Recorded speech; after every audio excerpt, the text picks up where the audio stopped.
4 মাসের 3 মাস আগে আমার কাছ থেকে টাকা 25 টাকা নিয়ে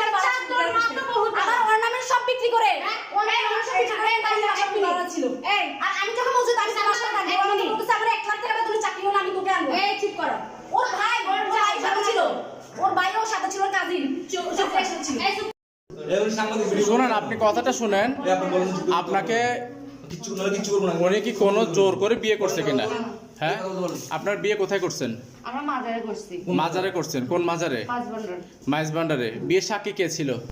ওখানে আছে আমাদের পীর উনি আছে কে আছে এমনিতে আমরা গিয়ে মাজারে করছি বিয়ে করব মাজারে বিয়ে করলে কি বিয়ে হয় আমরা আমাদের মন যদি ঠিক থাকে তাহলে বিয়ে হবে না তো কাবিন কই আমরা এটা কাবিন করতাম কাবিন ছাড়া তো বিয়ে হয় না কাবিন করতাম হ্যাঁ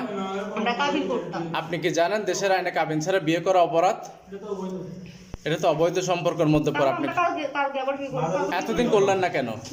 এত তুই তো বিয়ে করে উঠিয়েছ তা ঠিক আছে সাইড নিয়ে গেছিস গিয়ে বলছস সত্যি কথা কর গরমের করছস তোর ভাইয়ের কাছে তোর বোনের কাছে তোর এই কাছে তুই তো আমার জিপিএস ভাঙি তুই কয়েকদিন আগে 25,000 টাকা আনছস তো ইভেন তুই আমার স্বর্ণ আমার কাছ থেকে নিয়ে বিক্রি করে তুই টাকা আনছস আমি এখানে বারাত রং পুত্তি করস তুই ইভেন আমি যেদিন বিয়ে হইছে ওই দিন আমার কাছ থেকে সব গহনা নিয়ে ওরা খুলে ওর বোনের কাছে দিয়েছে ওদের প্রথম থেকে